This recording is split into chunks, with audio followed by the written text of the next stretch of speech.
We will hear argument this morning in Case 24-813, Chevron versus Plaquemines Parish. Mr. Clement. Mr. Chief Justice, and may it please the Court, Congress amended the Federal Officer Removal Act in 2011 and added the words "related to." Both before and after that amendment, this Court emphasized those are words of substantial breadth, meaning connected to or associated with. Thus, the import of Congress adding those capacious words to the statute is hard to deny. So much so that respondents effectively spend very little time defending the lower court's reasoning on related to. Instead, they shift their focus to acting under, which is a distinct requirement of the statute addressing who can remove and an issue on which they lost unanimously below. That effort to change the subject does not work. The classic person who acts under a government official is a government contractor providing the government with what it needs to win a war. Thus, no one doubts that the refining of avgas under federal contract satisfies the acting under condition. The only question is whether that refining activity under contract is connected to or associated with the production activities assailed in these lawsuits. The answer to that question is straightforward. The petitioners here produced the very kinds of crude that were the indispensable component of the avgas they refined under federal contract, and the contracts themselves drew the connection between avgas and crude by pegging the price that the government paid for refined avgas to the price of crude, and the government promising that it would rebate any new taxes on crude. What is more, if the petitioner's production of crude had been enjoined by a state court during World War II, the federal government's efforts, the war efforts, would have suffered. Now, respondents think that it's anomalous to allow only the vertically integrated producers to remove to federal court.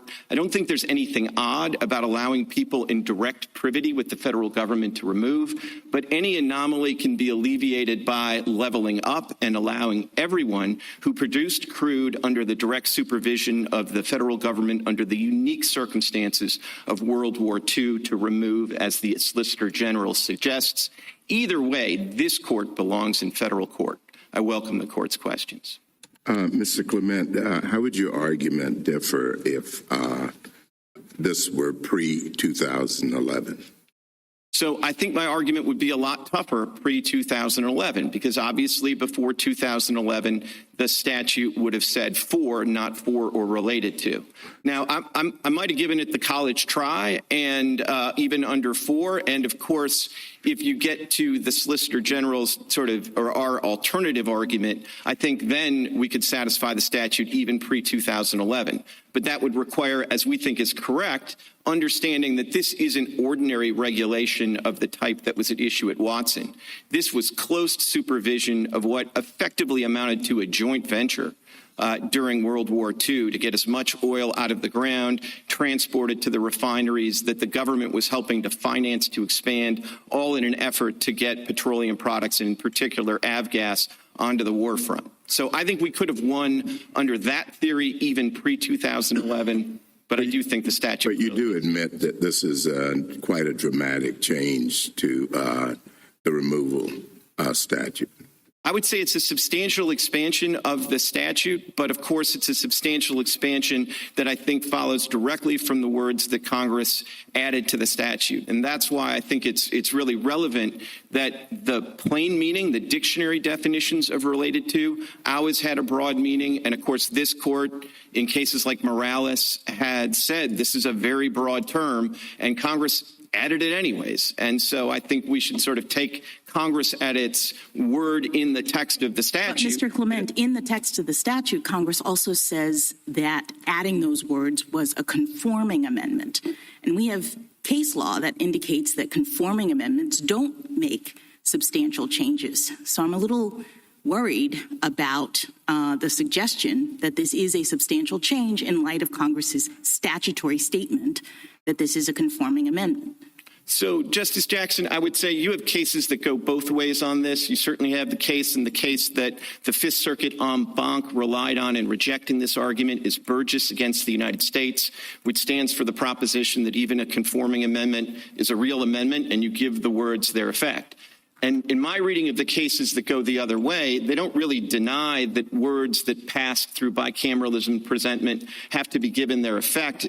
In cases, sometimes you go through the analysis, effectively determine that the words don't have a dramatic effect, and then note at the end of the analysis that it was a conforming amendment. But we do have a Miki here, an Amicus brief, that talks about another option that really does make sense of the conforming amendment analysis. In other words, this Amicus, and I'm referring to the Governor John Bell Edwards brief, indicates that in the House report and in the legislative history, Congress explained that what it was trying to do when it added or relating to was expand the types of actions that could be brought. In other words, there had previously been concern that pre-discovery suits were not able to be removed. Congress explicitly changed the statute to include them and then put or relating to, says the Amicus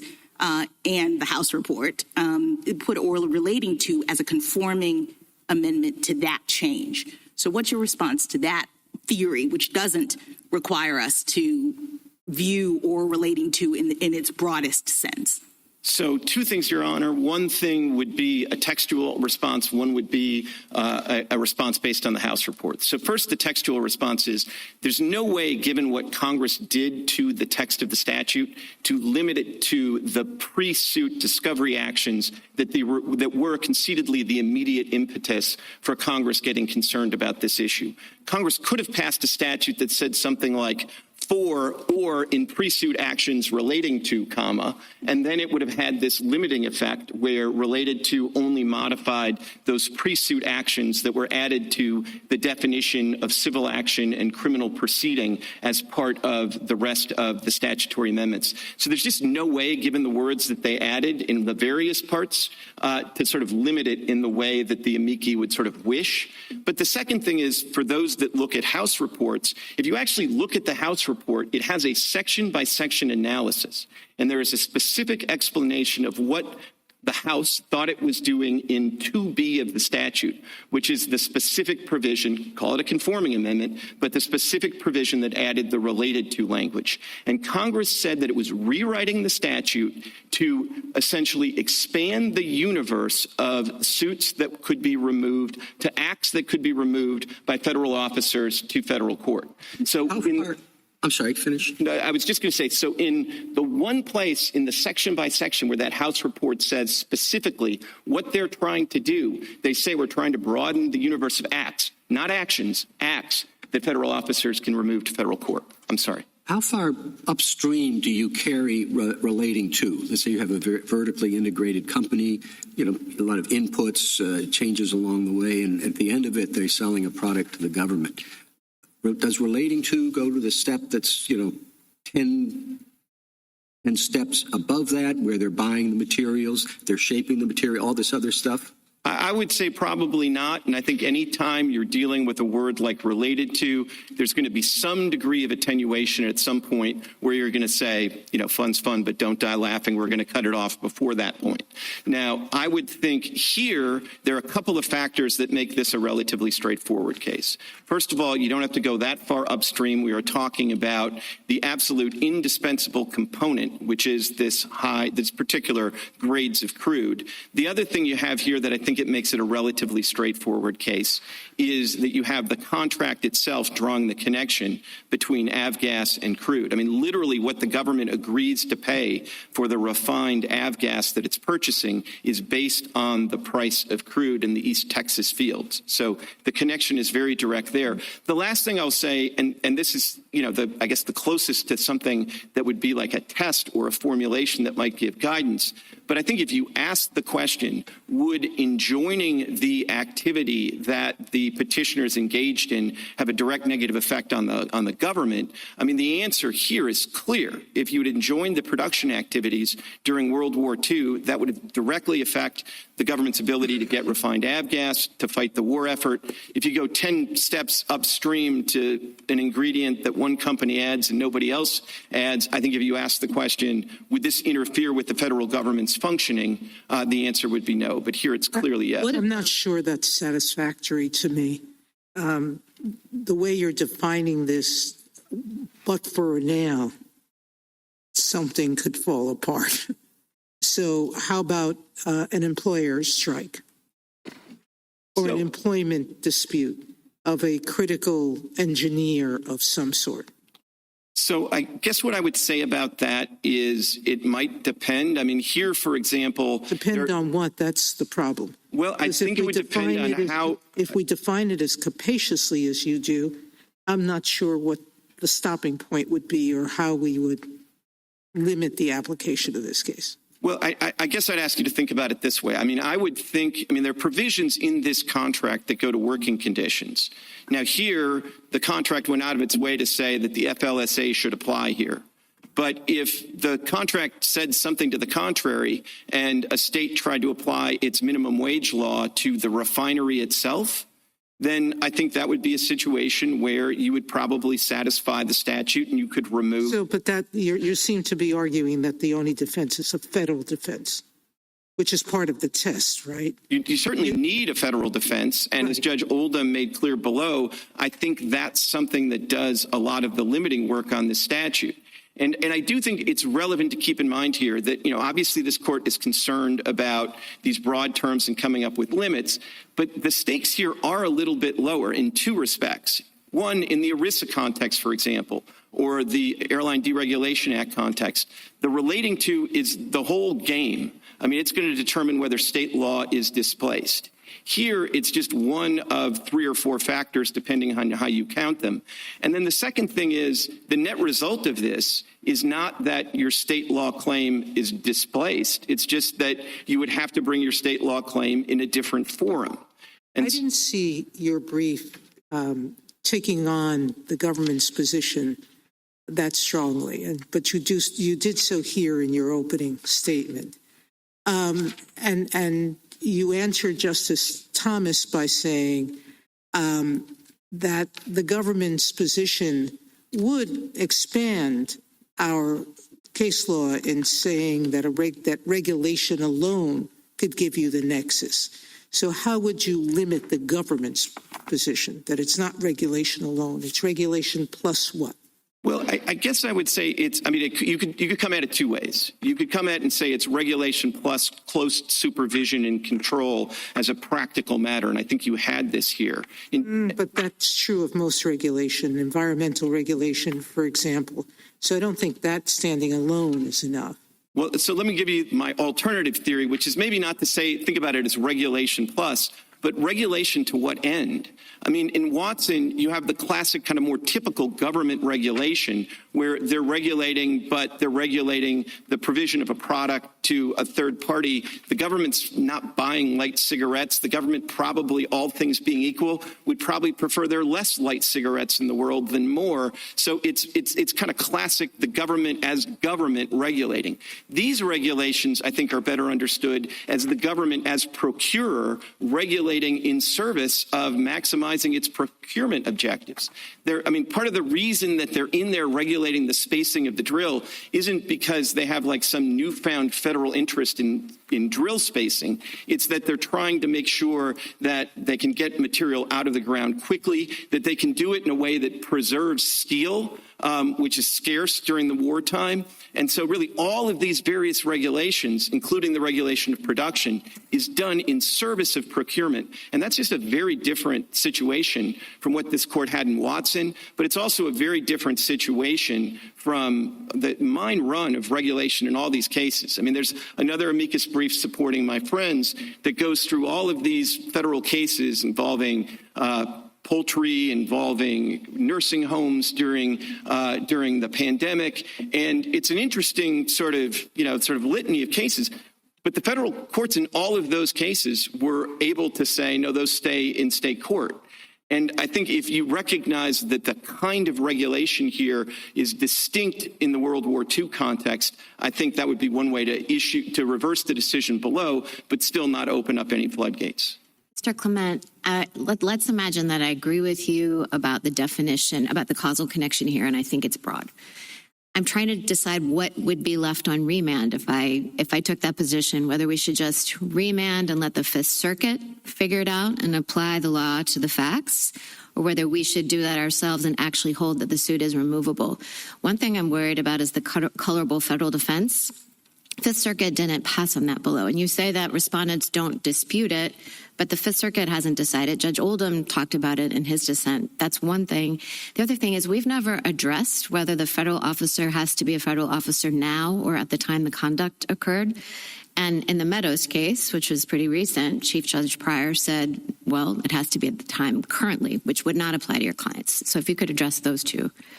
Well, there's a lot there. I mean, first, and let me make sure I don't forget either piece. So on the first piece, I mean, I think it's critical that this court, not just say related to is the right test, but should apply it because, you want to provide some guidance to the lower courts. So I think at least you want to at least go so far as to saying this is a clear case that satisfies the test. If you want to leave the colorable federal defense issue for the Fifth Circuit on remand, I'd prefer that you go ahead and just say it's not really in dispute, but in fairness, there hasn't been a lot of briefing on that. And in fairness, I'm not worried about that. I mean, we raised a number of colorable federal defenses. And I think at a minimum, the preemption defense based on all these wartime regulations is an incredibly strong defense. And there's probably an immunity defense. So, you could do that. So on your second question, well, what can I say? I mean, Chief Judge Pryor got that badly wrong. I asked on behalf of Mr. Meadows for this court to take a look at it and fix it. This court wasn't interested. But, the arguments are overwhelmingly strong that the 11th Circuit decision is wrong. But even the 11th Circuit, my understanding has not applied that in the government contractor case. Because, there's a lot wrong with that approach, but one of the things is it's really hard to apply in the government contractor case. Because what are you saying? Like the contract officer that gave us the contract in World War II still needs to be alive or still needs to be on the job? I mean, that doesn't make any sense. Well, I don't know whether it makes sense or not, because as you say, we didn't take up that question before. I just don't want to implicitly resolve it here because it's a live one. It's not a live one on the Fifth Circuit on remand. If you want to drop a footnote and say you're not deciding that case or that issue in the opinion, that would be an appropriate approach, I think. Thank you, counsel. Justice Thomas? Justice Sotomayor? Justice Kagan? Mr. Clement, you spoke in your opening about the apparent anomaly between putting the vertically integrated oil companies in federal court and having the oil-producing companies that didn't have refining capacity in state court. And you said we oughtn't to worry about that. But putting aside for now the Solicitor General's alternative theory, which would treat them alike, I mean, why isn't that just a bizarre outcome? When you consider that this entire suit is about the thing that both sets of those companies have in common, not about the thing that separates them. So, again, I'll grant you that there's like a surface anomaly, if you will, which is why my clients in the first instance are, the SG position is our position, our principal position in the Fifth Circuit until it's rejected in the Plaquemines 2 case. But what the Plaquemines 2 case says is, our problem is acting under. Not really related to. And so, and even in the Plaquemines 2 opinion, it's like 4 pages long. It doesn't say much, but it does say maybe the refining companies are differently situated. And so, so I think the anomaly goes away if you think about this as principally acting under. It makes a big difference unless you accept my sort of modification based on the unique nature of these regulations. If you think the key problem is acting under, well, then it makes sense that the people who are in direct government contractual privity with the federal government get to remove, and those that are not don't get to remove. And when acting under, are you saying that every federal contractor is acting under? So what I would probably say is, like, in some theoretical way, if you're a government contractor, you could come in and say, I'm a government contractor, so check that acting under box. But it doesn't do you any good unless what you did under the government contract is related to the thing you're being sued for. So if Chevron is, got a refining contract and they get sued for their geothermal operations, or they get sued for operating a corporation-owned filling station, like related to is going to be absolutely impossible. And so you check one box, but you wouldn't get anywhere. I mean, essentially everybody gets to check the I'm a person box, but that doesn't move the needle. So I wouldn't worry too much about saying, well, government contractors get to check the acting under box because they still have to get related to, and they still have to show a colorable federal. And then unrelated to, which is pretty broad. So, the fact that you still have related to, I'm not sure how much that work does in terms of limiting this. But, to take a hypothetical where it's not wartime and there's plenty of crude to go around and the government doesn't have a particular interest in what happens at the production level as opposed to what happens at the refining level. But it's still, of course, true that the crude oil is the single component of the aviation gas. Is that enough? Sure. I think that is definitely enough. So all the rest is atmospherics. The fact that the government was super concerned about this and, was really looking at the production activities too in order to ensure that the refiners got the crude that they needed. Even if that wasn't the case, just the fact that the crude was the component product is enough. It would be enough for the related to box. It's a lot more than atmospherics. It's part and parcel of why I don't fear the possibility of being remanded for the colorable federal defense prong here. And if we're just ordinary, non-wartime, kind of generic stuff, I'm not sure what the colorable federal defense would be.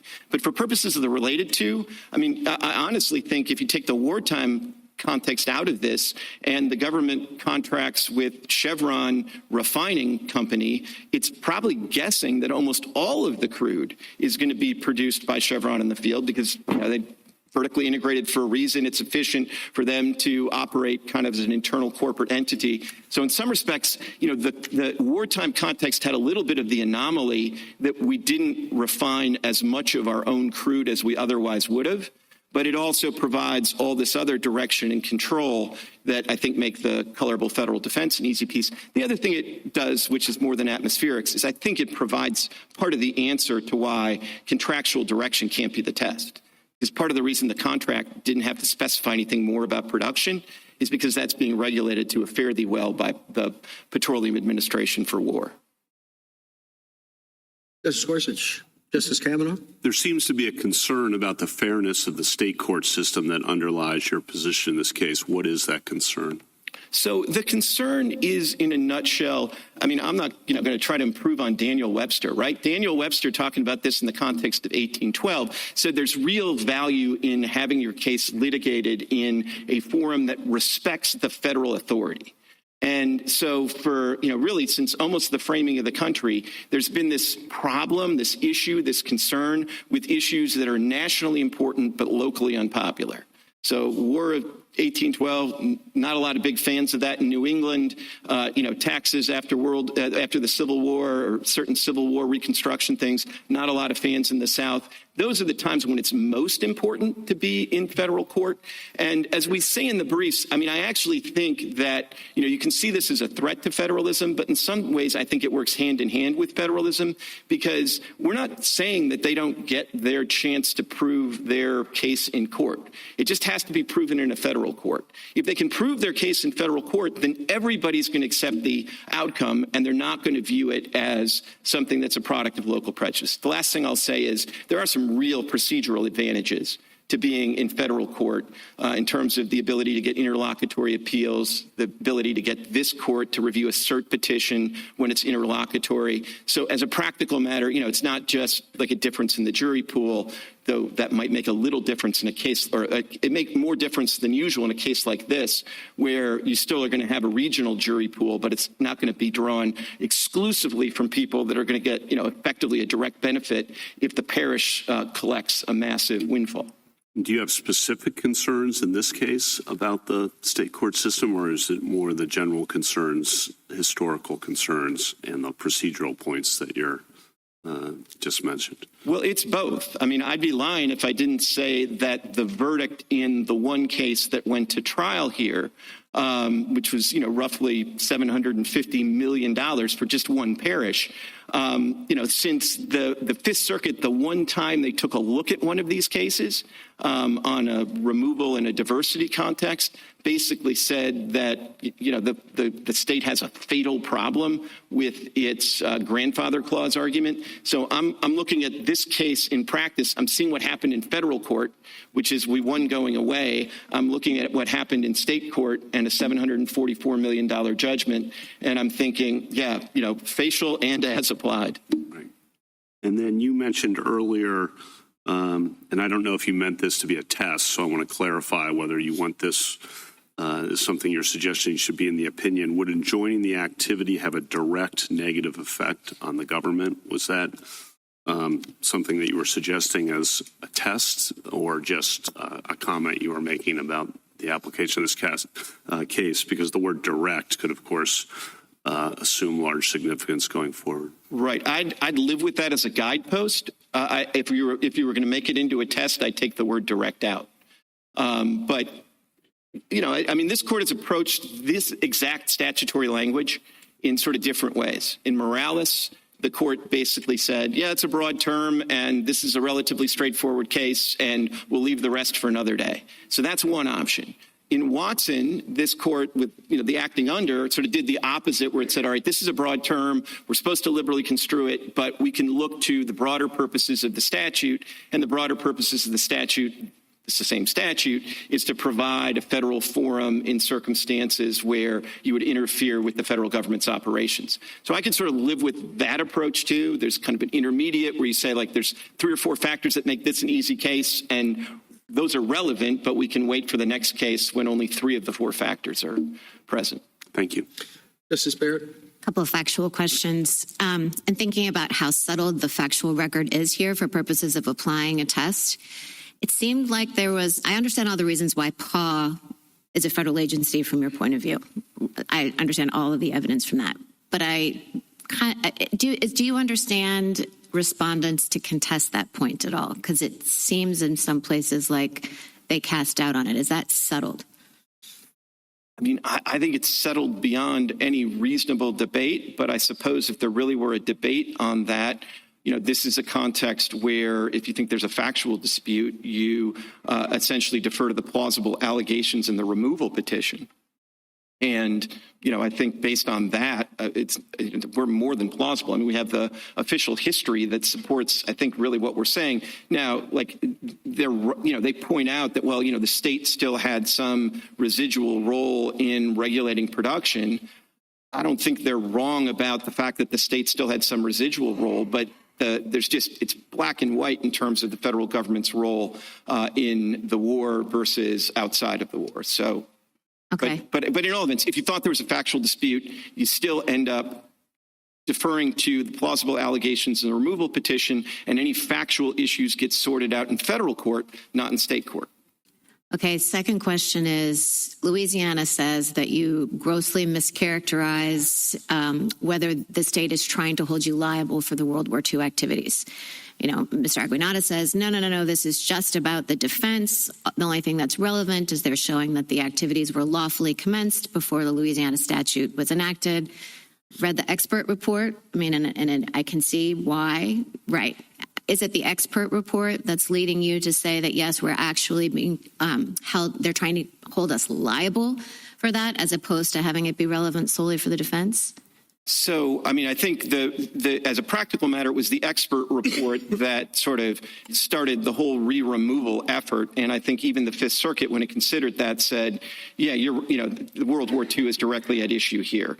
There were hints of that even in the original complaint, because if you look at the complaint, they're asking, one of the forms of relief is to restore this to its original condition.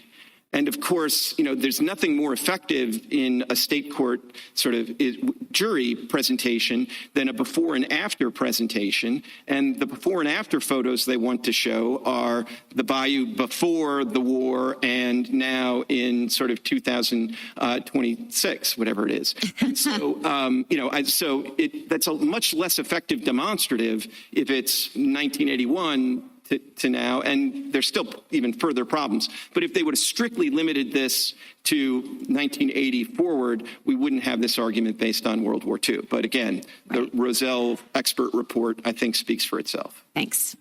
Justice Jackson?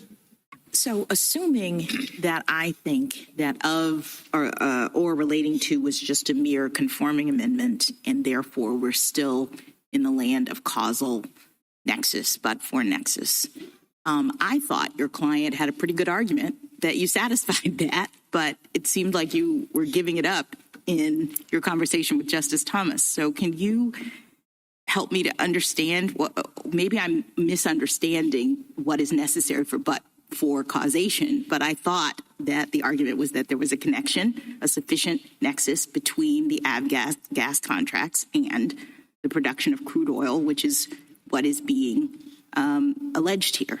So I didn't mean to give that up, and I thought I specifically said I'd give it a try. So let me give it a try. Please. I mean, yes, you could say that this is the unusual case where even if you have a causal nexus test of some sort, we would still satisfy it. In fact, I had a colloquy with the Fifth Circuit judge in this case, and who proposed but for as the test, and I thought we could satisfy but for if it's the test. I don't think it is the test. Mm-hmm. But I think we could satisfy it here because it is both the reality that we did refine a substantial amount of crude from our own fields in these cases, and it is also an undeniable reality that the crude here is the absolute indispensable component. I mean, there's this great line. I thought all the arguments and the things that you were saying, for example, to Justice Kagan, the stuff about the wartime context and the actual product here was your answer to why this would satisfy a but-for contact. I mean, I agree. There's a great line in the PAW history that's reproduced at Joint Appendix page 5 that basically says, look, oil starts in the earth, and without crude, all of those towering wartime refineries would lay idle. So, there's no question that the crude in general is the but-for cause. Now, I think my friends are going to get up here and say, well, but the contracts would have allowed you to use different crude that you purchased on the open market as opposed to the crude that you produced. And that's the argument that tripped up the Fifth Circuit. But just to be as clear as I can, one way for us to win is the way that you're talking about, that it's just but-for. The other way for us to win is, and that was what I was trying to say to Justice Thomas, is even apart from the 2011 amendments, if you think the production activities are under federal authority because of the pervasive wartime regulation, then it's not, I don't need related to at all. Then it's for the activity. Let me just ask you really quickly about the Fifth Circuit's opinion, because I understood them to be requiring a contractual directive with respect to crude oil production. And it seems to me that test is even more stringent than a but-for. Am I right about that? I mean, that's what seems wrong about the Fifth Circuit's test. You are absolutely right about that, and that's why I thought I could tell the Fifth Circuit that we could live with but-for, but we can't live with contractual direction. Thank you. Yeah. Thank you, counsel.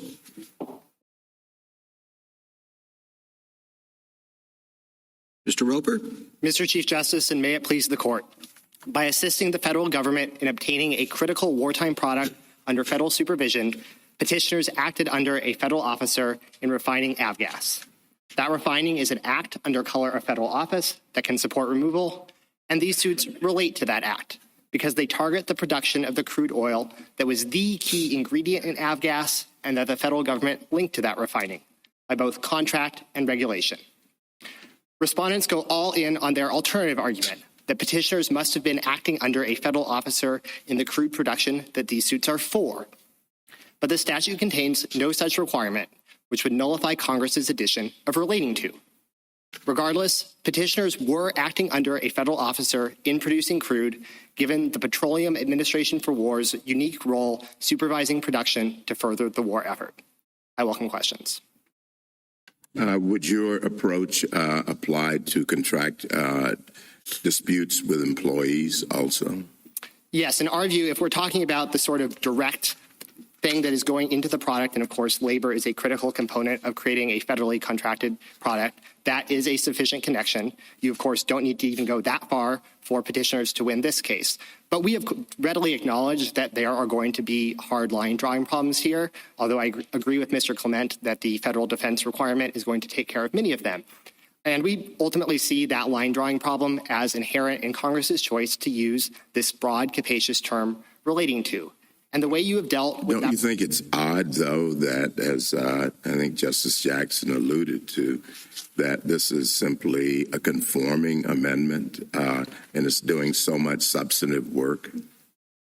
No, not at all. I fully agree with Mr. Clement's answer there. I think the reason you only see this argument in an Amicus brief and not in either of the red briefs is that there is just no way to get there textually. When Congress enacted the statute in 2011, this court had in over a dozen cases said that relating to is a broad, capacious term, and then Congress puts that language in a statute that this court, in 5 opinions, had said was a broad statute that was to be liberally construed. And so I just don't see how you can limit relating to just this sort of narrow pre-suit discovery issue. And we also know that Congress wasn't focused on just that problem, because if you look at the very next page of the Act, Congress amends Section 1447D, which creates a right to appeal in every federal officer removal case.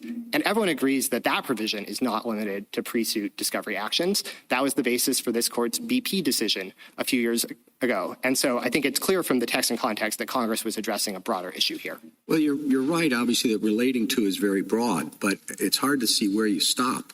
I mean, is it a butterfly effect? You know, the butterfly flaps its wings and it has the end result halfway around the world?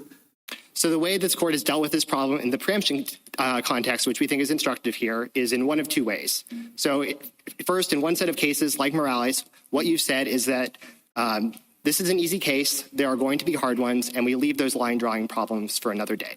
But of course, in the course of such an opinion, you would presumably explain why this is an easy case, namely that avgas, or that crude oil is the indispensable ingredient in avgas, and that the federal government itself recognized this link contemporaneously.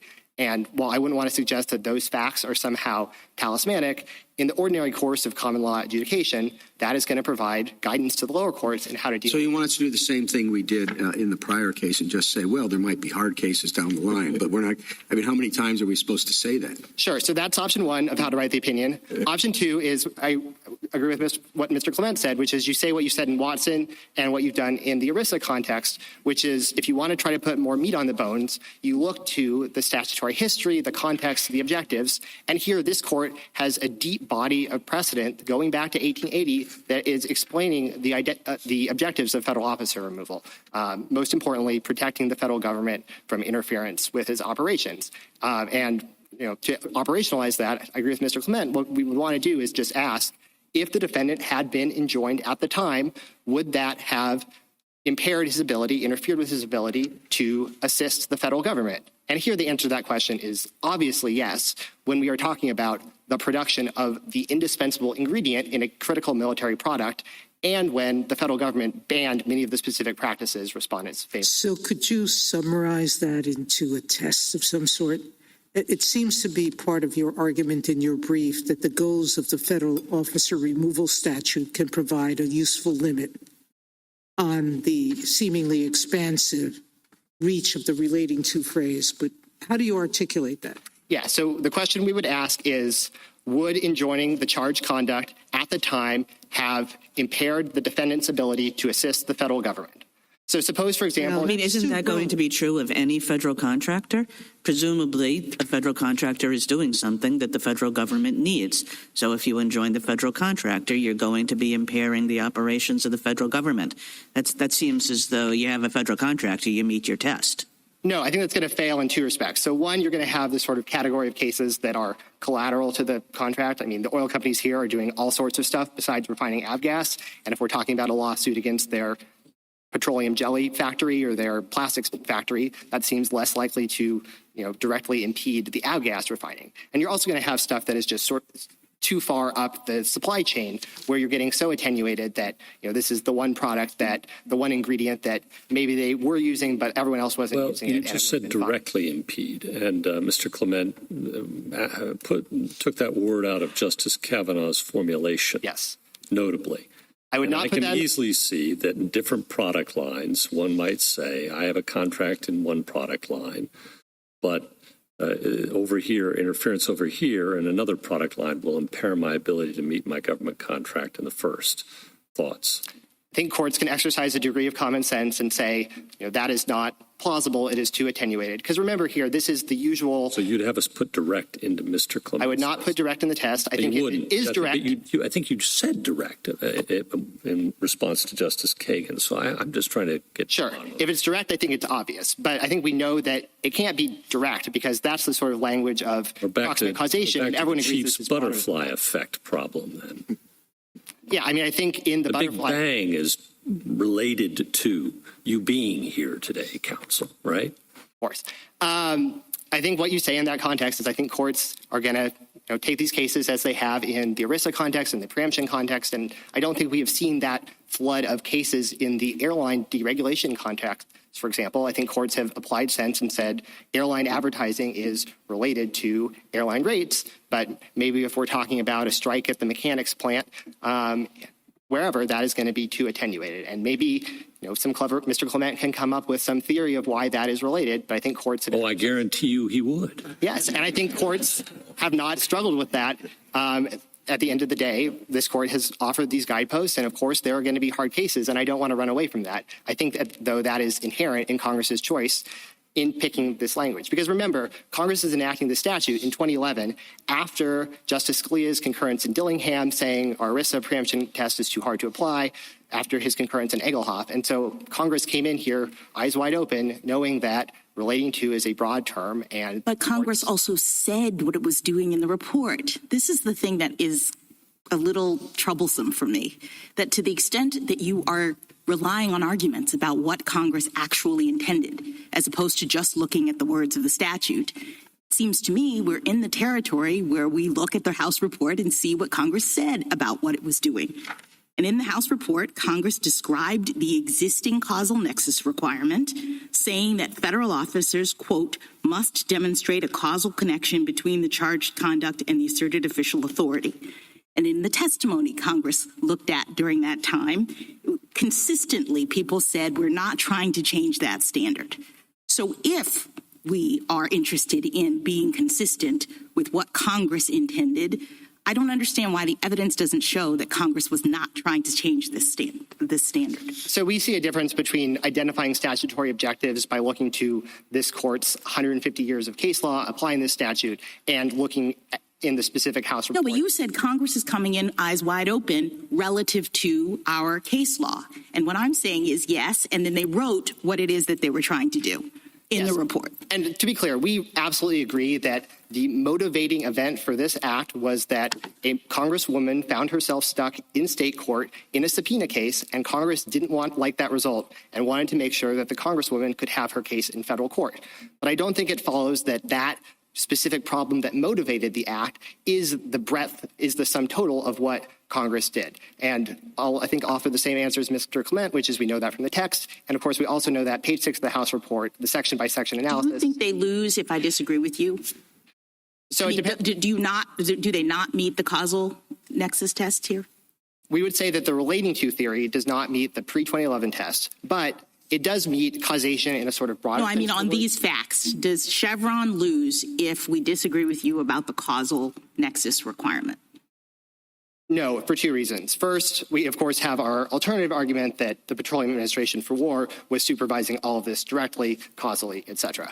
We also think that there is causation here, if you want to call it that, in a sort of looser, broader sense of the word, that relating to would clearly encompass along the lines of Justice Alito's concurrence in Ford Motor Company exploring this question in the personal jurisdiction context, because we know that the reason that these companies were refining their own crude oil was not a matter of happenstance. It was because the federal government specifically told them to do that because, in part, this crude was uniquely suited for making avgas. And we also have causation here at a broader scale in that there's no question that these oil companies generally increase production to meet their needs. And so the only difference here comes from the happenstance of respondents having tried to slice this case up.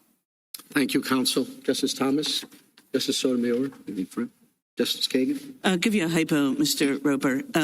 Suppose there's an airline crash of some kind and somebody brings a lawsuit. It's a private airline and somebody brings a lawsuit and says there's a defective part. And the airplane manufacturing company says, This part that you're talking about, it also goes into all the airplanes that we make for the federal government, which is a very substantial part of our business. So if you enjoin us from using this part, it's really going to affect the federal government. Does that mean that suit, which is a standard state tort suit, should be removed? And I assume there that the remedy is just for damages and not actually for an injunction against production of the part. In that case, I would say no, that is not removable because, effectively what that remedy is asking for is the equivalent of an injunction against the use of the part in civilian planes. Of course, if they came in and said... But if they're just asking for damages, which would effectively prevent, it's like, oh my gosh, if we're going to be subject to damages here, we better find another part. So that would affect the way that the federal government is going to, maybe the federal government even asked for this part. I don't think that affects in the relevant sense because the measure of damages in that case is presumably pegged to the use of the part in the civilian plane. Of course, if they came in and said state law permits us to get a universal injunction against the production of this part for anyone ever, that we would have much greater concerns about because that would actually be impeding the federal government's conduct. But just a normal state law damages action for purely civilian conduct, no. What does it mean to have a colorable federal defense?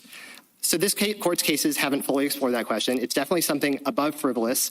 It seems to be, as we read the cases, a little bit more than that. But the basic gist of the cases as we take it is that when the defendant's story is that they were doing this because the federal government told them to do so, that should be a question that should ultimately be resolved in federal court. One of the issues here, right, is that each of the three parts of this, you can always say, that it'll be taken care of by the other prong of the test, but each of the three prongs is setting a really low bar, including the federal defense prong. It's not like you have to have a federal defense. It's you have to have a colorable federal defense, which is just barely above frivolous. Yes, and I think that is intentional. When you think about this statute against the backdrop of Congress's authority under Article 3 to put every federal defense in federal court, and so Congress has created this exception to the well-pleaded complaint rule, and it has identified this subset of cases that most directly implicate the federal government. And we don't want that to be an extraordinarily high bar because, again, as Mr. Clement said, all we are talking about here is a forum, and when the defendant has a plausible story that the federal government told them to do this, that is a story we ultimately want to be resolved by a federal judge in federal court. In the context of this case, I don't think it casts any aspersions on the good people of Plaquemines Parish to say that when we're talking about liability for conduct the federal government directed during World War II, that is a question that should be resolved in federal court. Justice Gorsuch? Your argument in your brief had a lot to do with the production of crude as opposed to the refining activity. That wasn't a central feature of the petitioner's argument, and respondents contend that it was way below. Thoughts? We definitely disagree that it's waived. If you look at page 6 of the amended removal petition, it is preserved, at least at that stage. I agree they did not continue to press it, but the reason that argument is in our brief. You're saying it was presented to the district court, but not to the Court of Appeals. Correct. I would say it's forfeited but not waived, and we, of course, are happy to win on relating to. That's the part of the statute that applies directly to our officers. So we are, if anything, prefer the refinery theory. But the reason that argument is in our brief is twofold. First, that's enough for me. Okay, thank you. Appreciate it. Justice Kavanaugh? If we define relating to too narrowly, from your perspective, what are the effects on the federal government going forward? So, Justice Kavanaugh, we think it's important to remember that this statute comes out of some of the most intense moments of state and federal conflict in our nation's history, like Reconstruction, Prohibition, and the South Carolina nullification crisis. So we have deep concerns about cases that do have that risk of interfering with the federal government's operations proceeding in state court. This case is, of course, a poster child for that. A couple other buckets of cases that are of concern to us are, first, the sort of retaliation scenario that is laid out in Senator Lee's brief, where you have those assisting the federal government as contractors or in other ways with whatever is the controversial policy of the day being targeted by hostile states or localities who know not to go after the federal conduct itself, but sort of work around the margins to go after the federal contractor. And in that scenario, if you have a federal colorable defense and plausible allegations that the suit is relating to the federal conduct, we absolutely want that case in federal court. The other bucket that concerns us is the military contractor scenario. There's all of these failure to warn asbestos cases that are cited at page 28 of Mr. Clement's brief. I think the logic of Louisiana's argument here is that all of those cases go to state court because the contractors were not acting under a federal officer in giving warnings. The government only said use asbestos, and it didn't say anything about the warnings. And when we're talking about how federal contractors are implementing their federal contracts, especially in the military context, we definitely want a federal forum there as well. And does that worry extend to incentives for military contractors going forward then? Yes, that is also a concern as well. I mean, we think the Fifth Circuit's ruling here is really novel. This contractual directive test we don't see anywhere in the statute or this court's prior cases. And the idea that you would need a specific term in the contract addressing everything that you might be sued over, we see as deeply unworkable and also problematic. Thank you. Justice Barrett, Justice Jackson. Thank you. Thank you, counsel. Mr. Aguiñaga. Thank you, Mr. Chief Justice, and may it please the court. The federal officer removal statute authorizes the removal of a civil action commenced against a person acting under a federal officer. As that statutory text suggests, you have to look at the complaint that actually commenced the civil action. That complaint tells you the acts by the defendant that are charged, and then you ask, did the defendant commit those charged acts under a federal officer? That is the straightforward reading of the statute that is reflected in the Watson Court's statement that a defendant may remove to federal court only if, in committing the charged acts, he was acting under a federal officer.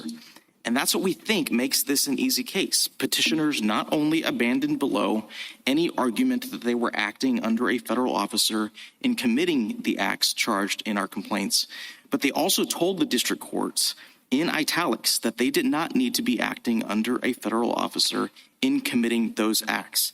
And let me be specific about those acts that are actually charged, because we now know, having gone to trial with Chevron down in Point Lahash, that they do not dispute that they dumped billions of gallons of produced water from oil wells directly into our marsh, both before and after 1980.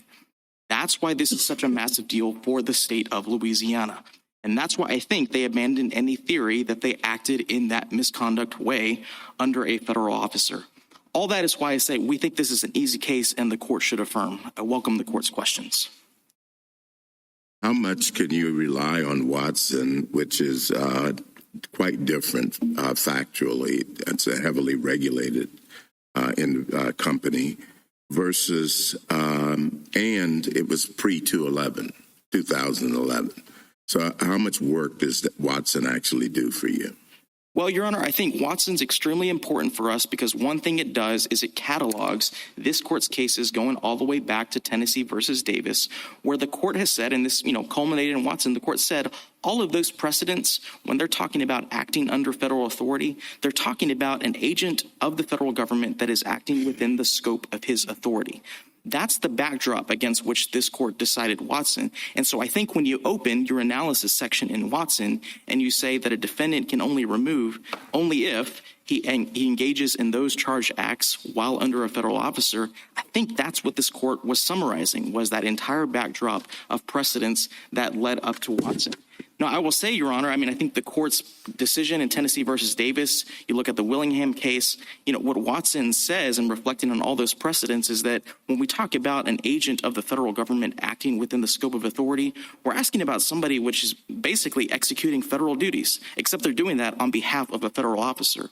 And that's why we pointed out in the red brief this fundamental disconnect between this refinery theory, which we could not sue. We could not sue petitioners under our law on this refinery theory because we literally can't grab conduct that is 300 miles away in Port Arthur, Texas at a refinery and say that violates our coastal law. That disconnect on the one hand, whereas the charged conduct that we've outlined in the complaint is literally in the marsh in Plaquemines Parish. This court has never seen, and petitioners have not identified for you, any case where this court has basically mixed and matched the acting under conduct that satisfies prong 1 with whatever the conduct is that satisfies prong 2. Now, my friends on the other side talked a lot about preemption, federal colorable defenses. If I could hit one thing strong this morning, it's this idea that they have a federal colorable defense. Justice Barrett, you asked about whether that's a live issue. I thought to myself, we don't actually have to speculate about whether, how these defenses shake out because we've gone to trial. So if you go down to the public records there at Point Lahash in Plaquemines Parish and you look at the 18-day trial that we had with Chevron, I said, my gosh, I'm going to read that transcript back, front to back and see how did this narrative of the federal government's bidding in World War II play out and how did the preemption defense play out? And you know what? The jury heard crickets on that because none of that was raised in the Roselle trial. I think that's as dead a giveaway as any, that for all the narrative you see in your briefs in the federal courts about how this is us targeting World War II conduct and everything they did was directed by federal officers, nothing like that in the actual state court proceedings. I think that's the exact same story that would play out in federal court. And, that's just the fundamental mismatch in practice. That's the reality, Justice Barrett. Mr. Aguiñaga, I have a question about whether you designated the parish's counsel to represent you in the Fifth Circuit. On pages 34 and 35 of your brief, you try to run away from that concession that counsel made before the Fifth Circuit on the acting under prong. And you say, well, Louisiana didn't appear. But didn't the counsel for the parishes represent you and appear on your behalf and concede that point? So a couple of things there, Justice Barrett. We were out counsel table for sure with the parishes. We've been in lockstep with the parishes the whole time. And so we ceded our argument time to the parishes to represent all of respondents here in the Fifth Circuit. No doubt about that. I do have to push back on the idea that we're running away from a concession because, as you know, from that part of our brief, we vehemently disagree that there was any concession. I mean, I think the whole point, if you look at our Fifth Circuit briefs in both Cameron and Plaquemines Parish, the whole point of those briefs was Watson. It's this mismatch. It's like we told the Fifth Circuit, look, they're coming to you with this idea that under their refining contracts, they were acting under a federal officer, but we haven't sued. That was the whole point, and I think that's why you saw the Fifth Circuit take that on directly, and they rejected our argument, no doubt, unanimously. But that's the basis on which we won in the district courts. That was the whole arguments that we pressed in our Fifth Circuit briefs. And if you listen to that argument audio, I mean, with all respect to my friends on the other side, I don't think that's a fair characterization of what we argued at oral argument in the Fifth Circuit. But you did, the parish's counsel did speak on your behalf. So if I read that transcript differently, then it does bind you too.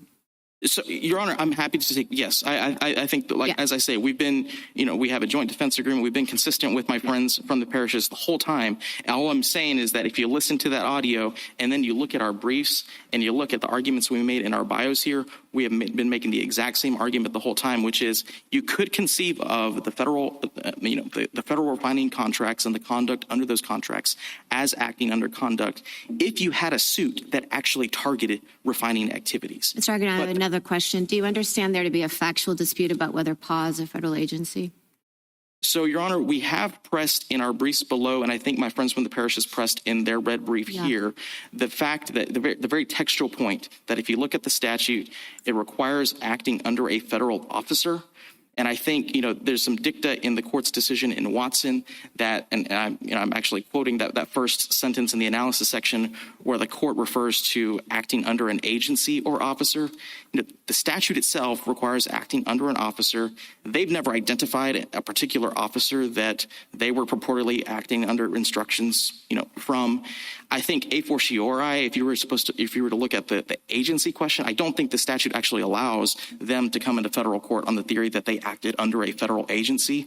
But we have preserved that sort of threshold argument that, if you look at the right federal actor, there is no particular federal officer that they've identified. And then if you think of PAW is an agency, and we've not spelled that latter argument out, Justice Barrett. I mean, I think that's one thing that is interesting, but in all candor, we haven't spelled out. I'm a little concerned about what I see as a conflation of the different prongs in your argument. You've said a couple times that what we should be looking for is acting under conduct, or did the defendant commit those acts while acting under a federal officer? And that's not the way I understood the statute to be read. I thought acting under was one prong, and it was related to the authority that you have as this defendant, whether you're a federal officer yourself or you're not, but you are acting under the authority of the federal government. And then we have the for or relating to any act. Mr. Clement says the who, the what. I see that, and you, I think, are collapsing them. So can you help me to understand why you're not? Sure. So if I could give you a textual response based on the statute, and then just a response based on practice from the asbestos cases. So just as a textual matter, Your Honor, I think paragraph 1 in our red brief was very delicately crafted, because I think the right way to interpret the statute is to say, it's to focus on the subject in the prefatory language in 1442A1. If you look at Pet App 182, the very first sentence, right, the subject there is a civil action. And then the rest of A1, what it's doing is telling you which civil actions may be removed. Now, my friends on the other side want to make prong 1 about who can remove and prong 2 about what suits can be removed. But doesn't that follow from our case law? I guess I can't figure out how Willingham comes out the same way if you're right. Right, Your Honor. So what I'm saying is that on our view, if you say that the rest of A1 basically asks which actions can be removed, prong 1 is which action. The action must be against a specific defendant. And the textual point I made in my opening is that if you take that phrase, a civil action commenced against a person acting under a federal officer, implicit in that language is a presupposition that that defendant has acted under a federal officer. Where do you go to find whether that defendant actually acted under a federal officer? The complaint is the one that actually commenced. Are you saying that the act must be directed by the federal, the act in question has to be directed by the federal officer in order to give grounds for removal? No, Your Honor. You're saying no, Your Honor. Okay. And that's why I think that, this attack from the other side on that point is a bit misleading. So let me go to the asbestos cases, because we actually agree with pages 31 and 32 of Mr. Clement. But I mean, that is what the Fifth Circuit said here, didn't it? I mean, that was the basis for the Fifth Circuit's ruling, was that the production of the crude was not directed by the contracts. And so that's why, right? I mean, am I wrong about that? So I think you're right, Your Honor, but I think what the Fifth Circuit was recognizing is the mismatch problem that we outlined in our red brief. They tried to solve that problem at prong 2, and our humble submission was that you should just solve that problem at prong 1. Now, if I could tell you why I agree with Mr. Clement's description of the asbestos cases and how they shake out pre and post 2011, remember the basic fact pattern in those cases is you've got a federal contract that says, contractor, you go refurbish a Navy ship and you install asbestos. So pre-2011, if there's a failure to warn claim about the asbestos being installed, the courts say, and the Lachiole panel in the Fifth Circuit, which had that same fact pattern, said, this doesn't suffice for federal officer removal because the claim is not for an act that was directed by the federal government. Now, post-2011, you've got related to, and as Mr. Clement says, once there's a failure to warn claim, it may not be that the federal government said specify these warnings or don't include warnings, but that doesn't matter. And that's why you have the outcome in Lachiole 2, the en banc decision from the Fifth Circuit that says, look, when you engaged in the act of installing asbestos, unquestionably, that is an act under a federal officer. That's prong 1. And so the only question remaining is prong 2. Is your failure to submit safety warnings or submit safety gear to your employees related to that act under a federal officer? That's why I think, the idea that our theory somehow dooms federal government contracting as we know it doesn't hold up, because we're perfectly consistent with the asbestos cases that I think are the prototypical cases where you're going to see government contractors come to court and say, we deserve to be in federal court because we, installed asbestos pursuant to the government's contract. I think that's the important piece. Justice Jackson, you asked about but-for causation. I'd like to talk about the test for my friends on the other side and trying to answer the court's limiting principle questions about how far does relating to go. Now, I'll pick up where Mr. Clement did, which was with this colloquy with Judge Engelhardt at the very end of oral argument in the Fifth Circuit, where Judge Engelhardt asked him, are you basically saying that this is a but-for causation standard? And Mr. Clement says yes, as he says today. And I was a bit taken aback by that, because they don't have a but-for causation argument in this case. Think about it. There is no argument that but for the avgas refining contracts, they would not have engaged in, for example, dumping produced water from oil wells into the marsh. One way we know that, if you look at the PAW history book, look at page 176, 189, what that history recounts is that 70% of the nation's crude oil was actually going to civilian use, not military use, civilian use. Our expert cites that at JA 67. And the whole point is that industry would have been engaged in the exact same conduct that we charged in our complaints, whether or not an avgas refining contract existed. And I think, to your point, Justice Barrett, about open questions in the case, that is one of the most important things, because for all of the narrative from my friends on the other side that, this was a natural consequence of their avgas refining contracts, that is inconsistent with the historical record. And so I think, that's the answer on but for causation, Your Honor.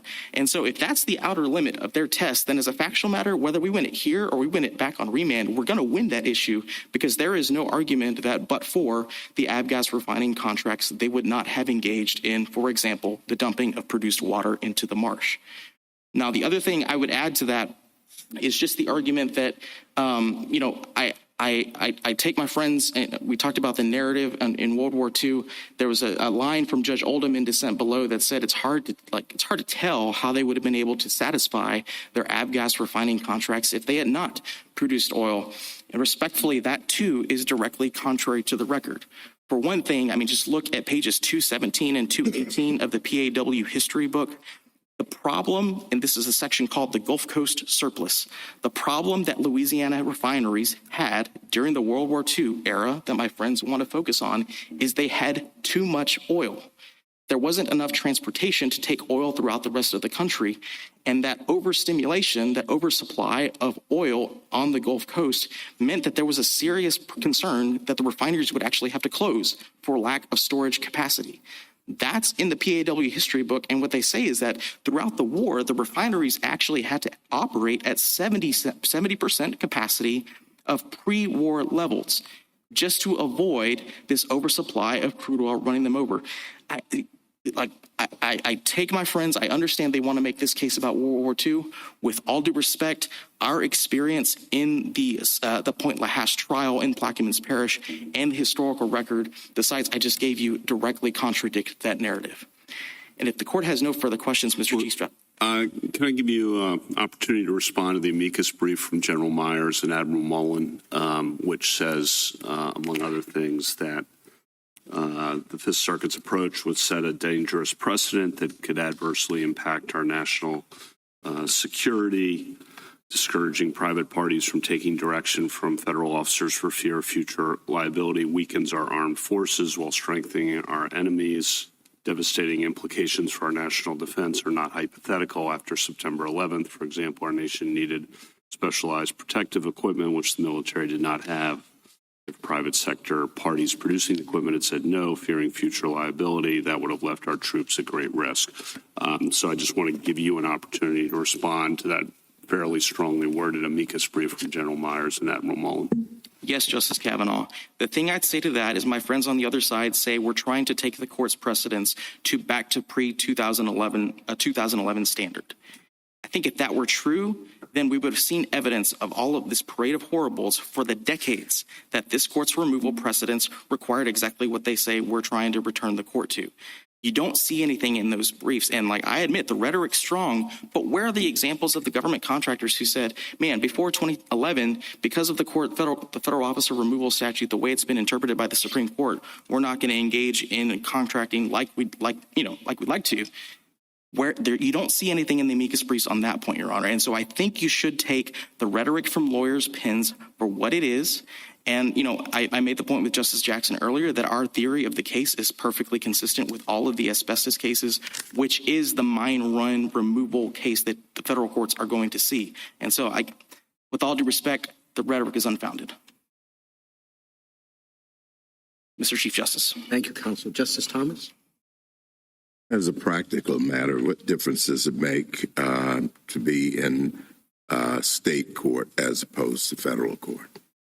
Well, Justice Thomas, I'm not going to lie that, we have the same reasons for wanting to be in state court that anybody who sues under state law wants to be in state court. We want the actual experts interpreting state law, especially when we get to the Louisiana Supreme Court on an important statute like this, and especially with respect to a problem that is so sweeping in scope. Justice Sotomayor? If you were to lose on the acting under, do you automatically lose on the relating? If we accept the Fifth Circuit's view, then how do you win? So the answer is no, Your Honor.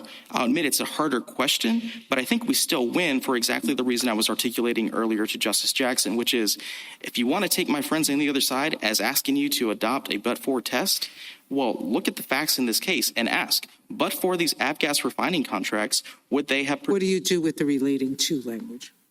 So, Your Honor, as we've said from our bio and through the red brief, we've interpreted the relating to language, with respect to this court's decision Morales, I think in lockstep with how my friends on the other side have interpreted it. In fact, that's the very language that the court below and the en banc court in Latulay, in the Fifth Circuit's decision in Latulay, adopted. We have no quarrel with all of that black letter language. I think the question is, on particular facts, how does that test shake out? And what I'm saying when I reference the but-for causation standard that I heard from my friends on the other side, ask how that shakes out. It does not shake out for them on this historical record. Justice Kagan? And could you respond to the Solicitor General's alternative argument, just so I'm sure I know what your view of that is? So, Your Honor, our frontline position, we cited Docket Entry 87, which was their advisement to the district courts that they were going to file a cert petition in this court on that alternative theory, and that they were only preserving that theory pending this court's resolution of it. After you denied cert in Plaquemines 2, you never saw that theory again from my friends. And, we raised the problem in our bios. We said at pages 19 to 22, this is a problem for you. My friends from the parish cited at page 29. They said, Watson's a problem for you. You never saw this alternative theory in the cert reply or the opening blue brief, right? And so that's our top line response, Your Honor, is that they made a strategic choice, heavily lawyered case on the other side of this case. They made a strategic choice to say, obviously the Plaquemines 2 decision says what it says. We're not going to press it anymore. Yeah. And How about a substantive response? So a substantive response, Your Honor, and I'll say we're not scared of the argument for one reason. My friend, Mr. Clement, quoted from you the heading starting the chapter on oil production in the PAW history that says oil starts in the ground. I ask you to read the conclusion. Read page 189 that says the government's treatment of production of oil in World War II was subject to a minimum of regulation. That's a direct quote. That's the federal government's own conception of what it did. And the way we know that, Your Honor, if you look at page 176, is a key part of how the federal government treated the actual production. This is far upstream, the production of crude oil. They left that to the states.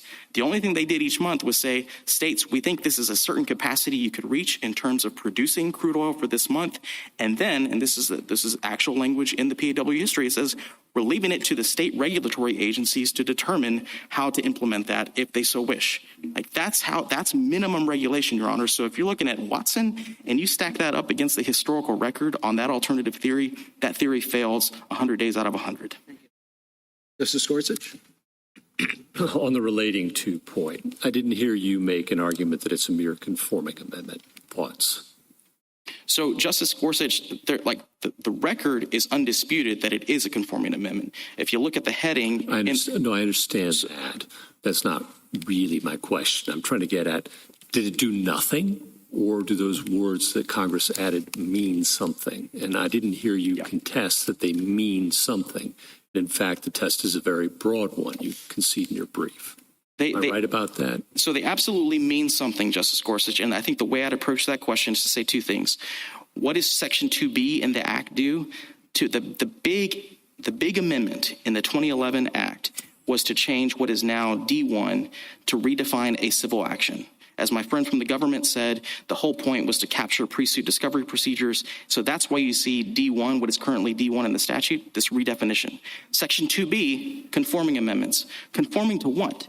I think what Congress is trying to do by adding the phrase relating to... I understand that, but there's been a suggestion that the result of that is that it doesn't change the standard and it remains for and not for or relating to. But I don't hear you, in your briefs at least, suggest that argument. I hear you admitting that relating to is quite a broad test.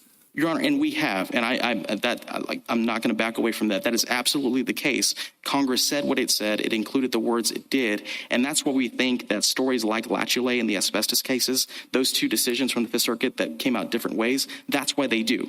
We're completely comfortable with that, and the only reason I bring that up is to say the mismatch issue in this case. No, I understand the mismatch point, but you agree that those words have meaning and that they change the meaning of the statute. Absolutely, Justice Gorsuch. Absolutely. Justice Kavanaugh, Justice Barrett, Justice Jackson. Thank you, counsel. Rebuttal, Mr. Clement. Thank you, Mr. Chief Justice. Just a few points in rebuttal. First, let me start with the one and only thing I disagree with the government about, and that is we did not forfeit this argument in the Fifth Circuit. We stopped making the argument because we lost in Plaquemines 2 and then had cert denied.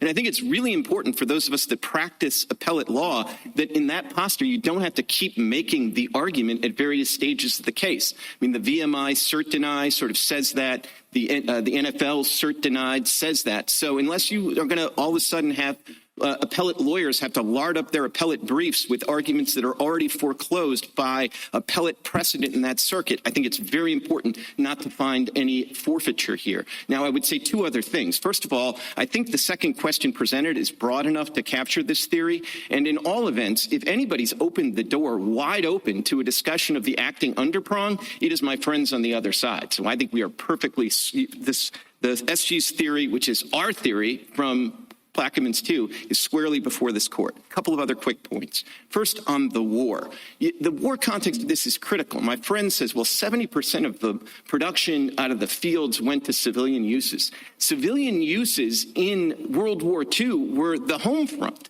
They were like fueling the factories that were making munitions. And if you read the Petroleum Administration for War history, it makes this point that the reason the federal government was all over this is that oil was absolutely essential to everything, including the home front. And if we are going to get in a big debate about exactly what happened in World War II, boy, I think first that should take place in federal court. And second, you should probably take a look at the SG's brief, including at pages 6 or 7, when they point out that there were regulations that go down to the level of the drilling angles and the production.